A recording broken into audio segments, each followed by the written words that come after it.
তোমালোকে কাশ্মীৰী সেব তোমালোকে ইতিমধ্যে চাগে প্ৰশ্ন উত্তৰবোৰ কৰিছে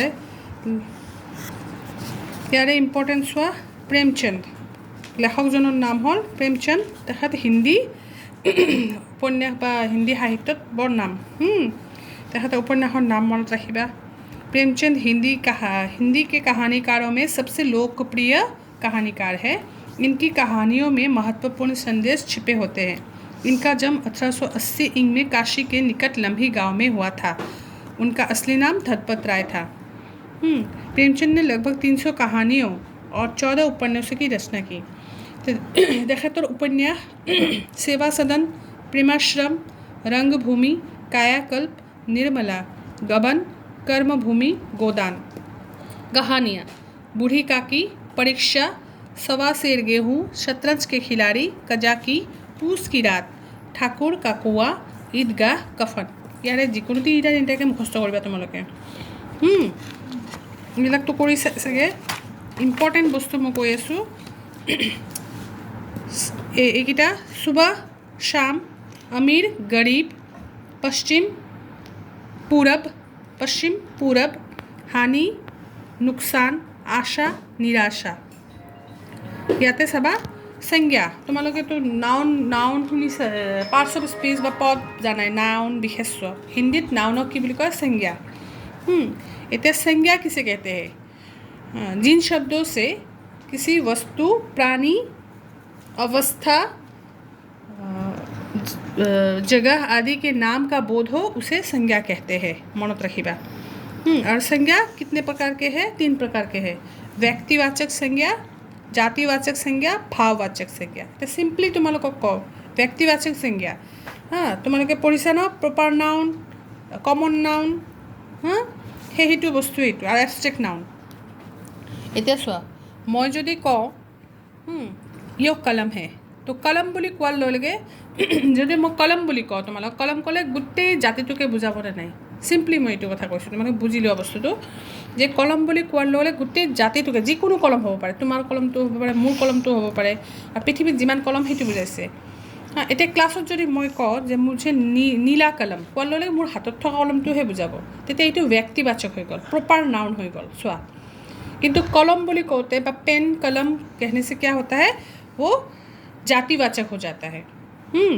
जातिवाचक हो गल गोटे जातिटोके बुझाइছে जिहेतुके किंतु जेतिया मैं जेतिया कम नीला कलम तो मोर इटू व्यक्तिवाचक प्रपार नाउन और हेतु आसिल जातिवाचक कमन नाउन है ना। याते बुझिलो और भाववाचक जेतिया तुमार मनर भाव किबा एटा प्रकाश करा शब्द हब हेतुक भाववाचक बुली कय। याते जी लिखिছে एतिया हेतु मनत राखा एतु बर इम्पर्टेन्ट है। वस्तुतः संज्ञा शब्दों के अन्य 2 भेद वस्तुवाचक और समूहवाचक संज्ञा शब्द जातिवाचक संज्ञा शब्दों के अंतर्गत आते हैं। हम এইটো কথা নাই তুমি বুজি লোৱা এই আৰু দুটা ভাগ আছে वस्तुवाचक और समूहवाचक সেই দুটা তোমাৰ জাতিবাচকৰ ভিতৰত আহি যায়। এতিয়া व्यक्तिवाचक संज्ञा किसे कहते हैं? जिन संज्ञा शब्दों के द्वारा किसी विशेष व्यक्ति, स्थान, प्राणी आदि का बोध होता है उन्हें व्यक्तिवाचक संज्ञा कहते हैं। याते वस्तु आহি যাব किसी विशेष वस्तु विशेष समूह वस्तु बोली कोৱা ললে पेन तो आহি गल कलम आ जाता है।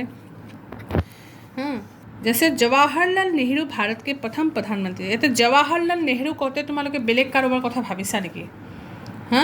जेने गुलाब फूल बोली कोৱা ললে কি ভাবিছা? তোমালোকে পদুম ফুলৰ কথা ভাবিছা নেকি নাবা সূৰ্যমুখী ফুলৰ কথা ভাবিছা নেকি? ভাবা নাই গুলাবৰ কথা ভাবিছা তো এইটো কি হৈ গ'ল ব্যক্তি প্ৰপাৰলি কৈ দিছোঁ নিৰ্দিষ্টভাৱে মই কৈ দিছোঁ বিশেষ হৈ গ'ল। তেতিয়া दिल्ली भारत की राजधानी है।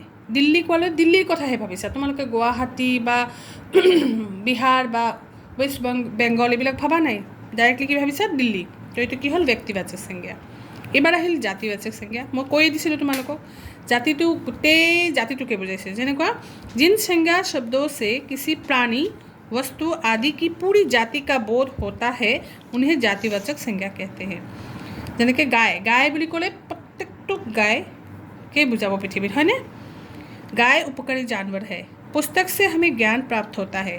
तो पुस्तक कोৱাৰ লগে তোমালোকে কিন্তু জাতিবাচক মানে গোটেই পুস্তককে বুজিছা কিন্তু মই যদি তোমালোকক পল্লৱ 3 বুলি কওঁ তোমালোকে কি ভাবিবা কোৱা? পল্লৱ 3 কোৱাৰ লগে তোমালোকৰ হিন্দী পাঠ্যপুথি হয় না ক্লাছ 8ৰ হিন্দীৰ পাঠ্যপুথি পল্লৱ এইখনহে বুজিবা বেলেগ নুবুজা তেতিয়াহ'লে এইটো ব্যক্তিবাচক হৈ গ'ল। কিন্তু পুস্তক বুলি কোৱাৰ লগে জাতিবাচক সাধাৰণতে। এইবাৰ আহিল भाववाचक संज्ञा। जिन संज्ञा शब्दों से किसी भाव, गुण, दशा, कार्य आदि का बोध होता है उन्हें भाववाचक संज्ञा कहते हैं। हाँ, दोस्तों की सहायता अवश्य करनी चाहिए। এতিয়া চোৱা, এইটো এটা মনৰ ভাৱহে। সহায়তা মানে মানুহক সহায় কৰা, সেইটো ভাৱ, সেইটো আমাৰ মনৰ ভাৱ। আমি দেখুৱাব পাৰোঁ নেকি? আমি হয় ইয়াক কলমটো দিছোঁ, হেল্প কৰিছোঁ, কোনোবাই লৈছে, কাৰোবাক পইচা লাগিছে আমি দিছোঁ, কিবা এটা প্ৰয়োজন হৈছে দিছোঁ, সেইটো সহায় কৰিছোঁ। কিন্তু সহায় বস্তুটো দেখুৱাব পাৰিম নেকি? নোৱাৰোঁ, সেইটো মনৰ ভাৱ আমাৰ, আমি নামহে দিছোঁ এটা, হয়নে?